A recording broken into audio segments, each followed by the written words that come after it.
the Souvenir. With the tip of the nose pressed to the window of the space shuttle, Sally sat gazing at the view outside for so long.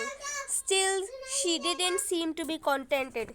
She had read the description of this view several times before and had seen this scene on the video too. But this was different. Reading the description was one thing, watching the videos and pictures captured by the camera was another. But getting an opportunity to view that amazing panorama with your own eyes and being physically present right in the midst of it was indeed an out of world experience. No matter how long she sat gazing, her awe and wonder didn't seem to abate.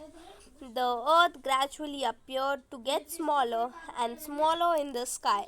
The azure blue sky was now looking jet black. The clouds had disappeared. The stars were shining bright. This trip to the moon was exorbitantly expensive, but Sally's mother had sent her on the trip. In her childhood, we could not even think of such long distance trips. The longest trip meant going to Europe. If you are getting this opportunity, make the most of it, said Mummy. Oh, Mummy, Neha's grandmother was saying that in their childhood, the longest trip for school children used to be only up to Delhi or Kolkata. It seems so funny, isn't it? Said Sally, laughing. Remembering the incident made her laugh even now. Now the shuttle was getting closer and closer to the moon. Then it started orbiting the moon. In every 32 minutes, the shuttle completed one revolution around the moon. Light and darkness followed each other in quick successions. The dome-shaped settlements on the moon, which resembled the igloos of the Eskimos, were now visible. After some time, Sally's shuttle made a slow, measured, and safe landing on the moon. The door of the shuttle was opened, and the children were escorted through an airtight tunnel to the settlement at the Neil Armstrong base. The receptionist at the entrance to the base gave some instructions at the very outset. I welcome you all to the Neil Armstrong base. To make your stay on the moon pleasant and comfortable, I would like you to take certain precautions. Listen carefully to my instructions and please follow them during your stay. You know that the gravitational force of the moon is 1/6 that of the earth.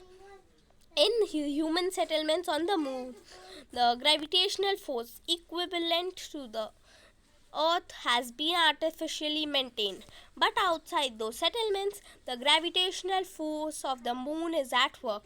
You will have to be extremely careful when you roam around here.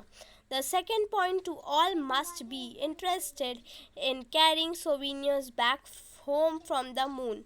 Please buy the articles only from the shops which are inside the dome-shaped settlements.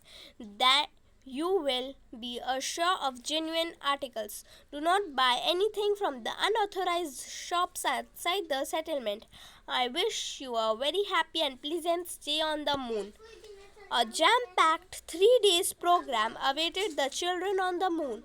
According to the Earth's calculation, on the moon there were 15 days of daylight and 15 days of night time. The 3 days on the trip were going to be part of the night time on the moon. One of the most important programs of the first day was Sky Watch.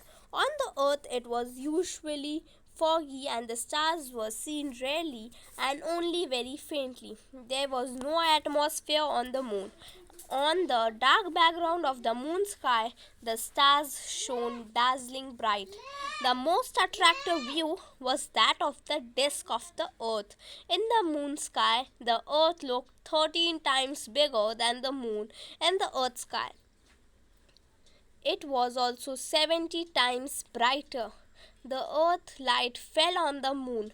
This beautiful, enchanting view made Sally and her friends ecstatic. They fell asleep, feeling happy, excited, and comfortable at the same time. The second day's attraction was the circus on the moon. One unique feature of the circus was the seating arrangement. The spectators were made out to sit in the tents and the circus on the outside. High jumps and long jumps were the special attraction. One gymnast jumped 27 meters high. On both the days, beside the main attractions, much time was reserved for visiting the various settlements there. It was expected that the students should spend some time for self study. The teacher had assigned them the task of writing an essay on how they spent their time on the moon, which places they visited, what they observed, etc. Sally and her friends had traveled far and wide and had done a lot of sightseeing. On the third day, their teacher took them to a place of historical importance. 100 years ago, Neil Armstrong had landed at this place. Everyone was looking forward to this visit to the historical monument. It was the oldest place in the history of man on the moon. The first footprint of Neil Armstrong was preserved on the moon land. Beside the footprint was a grand statue of Armstrong. At the base of the statue was carved the first words uttered by human on the moon. One small step for a man, one giant leap of mankind. The next most attraction for the children was that they were going to wear the space suits for the first time. There they were going to roam outside, experiencing the gravitational force of the moon. Be careful when you walk, dear children. Don't run or sprint. You will fall. The teacher was warning repeatedly, but who was in the mood to listen? They hopped, jumped, and ran around. Buy ornaments especially made from the stones on the moon. Very cheap, cheaper than those available in the shops in the settlements. Cheaper and better. At least have a look. The roadside shopkeepers screamed at the top of their voice. Buy, sister, buy. I am selling these earrings really cheap. Saying this, he approached Sally and displayed the set of shining stone earrings. Sally suddenly remembered her mother. Tomorrow they were to start on their return journey. She had completely forgotten her mother in the last 3 days. She felt terribly guilty. Buy these, sister, don't think much. Cheaper and better, take it. Sally looked around. The other children had proceeded ahead. Come on, give me those red earrings. Quickly, Sally pointed at them and asked, What's the price? Only 1,000 rupees, replied the salesman. Sally immediately paid the amount, took the earrings, and ran to catch up with her friends. On returning home, Sally told her mother very enthusiastically, Mummy, look what I have bought for you. Her mother picked up the earrings. She exclaimed, Hello, dear. How am I going to wear such heavy earrings? Sally immediately realized her mistake. Sally had purchased the earrings in the field of the moon's gravity.